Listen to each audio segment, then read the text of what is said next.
you want to laugh? I spent the last 15 minutes talking to my phone and I never hit record. Hello! It is November 12th, which means we are 3 days away from the halfway mark. Where did the month go? I don't know. So, let me know first of all, how are you getting on? Are you near the halfway mark or not? I'd love to hear from you. Apologies, I didn't get videos out the last few days, but that's because of something I'm going to talk about, the whole point of this video, writer's block. In the meantime though, I really managed to, after a lot of thinking and a lot of planning, I managed to get 2,200 words done on Saturday, 2,400 done on Sunday, nothing yesterday, because I went to my monthly meeting of my writers group, and then today managed 2,412 words. So I was really happy with it, all because I dealt with my issues that I had with writer's block. I am going to give my top 5 tips on how to deal with it, or at least how I deal with it and how it works for me. If you get writer's block, let me know how you handle it, because I think it's really interesting to see what works for people and what doesn't. Before we go on to how you handle writer's block, what exactly is it? So it's different things for different people, but for me, writer's block isn't so much sitting at the computer not able to think of the words. It's not even able to visualize what's going on in your story, not able to picture what the characters would or wouldn't do next. I think what a lot of people call writer's block, I would call suffering from perfectionism.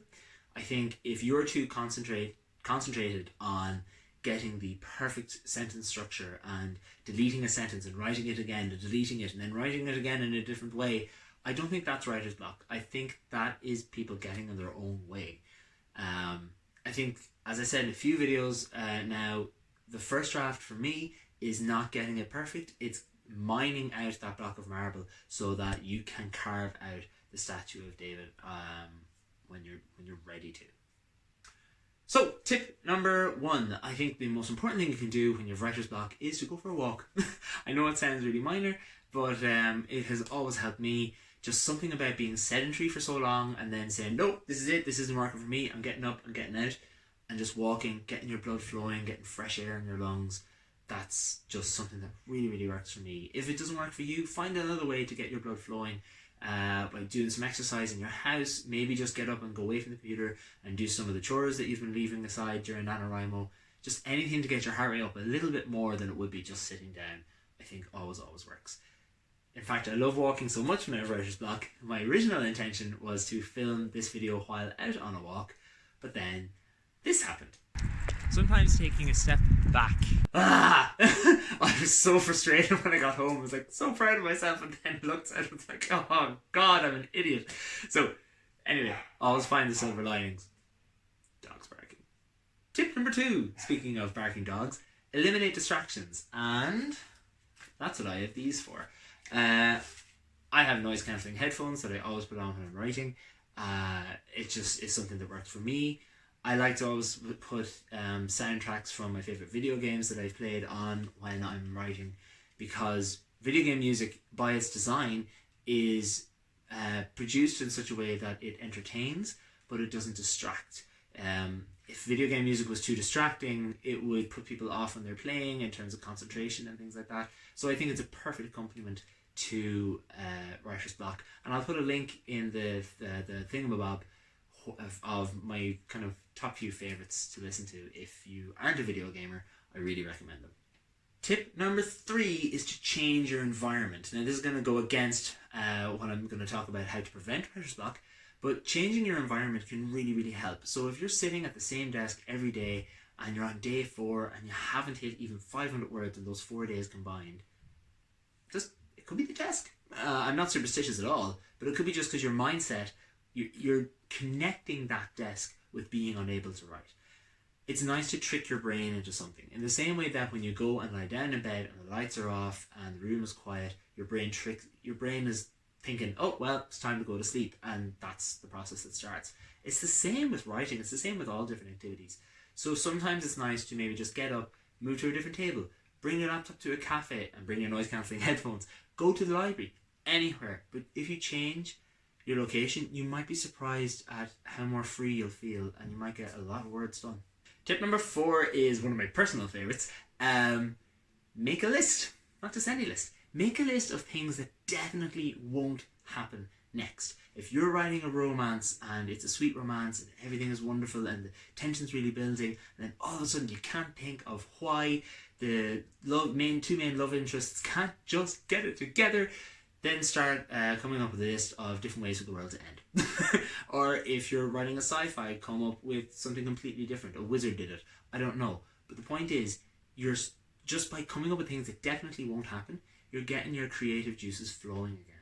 And then as you're writing the list, make the things slightly more possible and plausible until eventually you come up with a list of things that maybe could happen next if you were just a little bit more flexible with your plan. So give that a go. Tip number 5 is the biggest one. Write. It doesn't matter. It doesn't have to be perfect. No one's going to see it. No one's going to judge you. No one's going to think, oh God, what are they doing? Well, that's an awful sentence, except yourself. And sometimes it's nice to just remind yourself of that. Your first draft is only your first draft. You can do as many drafts as you want. You do not have to put it in front of someone until you are ready. So just write. Whatever it is in your head, it doesn't matter if the spelling is wrong. I've often left spelling mistakes in my first draft intentionally to remind myself, this is just a first draft. This is not important. It is important, but this is not what's going to go in front of somebody. So just write. Finally, my big tip for preventing writer's block. Routine. I know it sounds boring, I know it sounds dumb, but it works. All you need to do is get into a routine. Currently, for November, my routine has been get up, turn on my laptop, and eat my breakfast as it's kind of booting up and I'm opening everything, and then write until I absolutely have to go to work to not be late. Up, out the door, go to work, do all that, come home, spend some time with my partner, cook the dinner, eat the dinner, wash up, sit down, write. And I'm in that flow. So I'm never more than 12-ish hours away from my next writing session. It's usually 6:30 in the morning, 6:30 in the evening, which is really good because I have that routine. Like today, for example, it got to 8 o'clock and I stopped writing and I kind of said, oh, I could film my video now. So I did. I got up and walked away from the computer, even though I was actually in the middle of a sentence. But that's because I knew that I was less than 12 hours away from my next writing session. And I trusted myself to remember what was going to happen next within that little tiny sentence. And having that routine can be a godsend. So that's it for today. I hope this video helped. Let me know where you are on your word count. Let me know what tips and tricks you have for writer's block, because that could be really important. If you haven't already, do make sure to subscribe, because it really helps other people find this little project I have going on, and it could help other writers. In the meantime, don't forget to keep writing, and that only you can tell your story. Bye.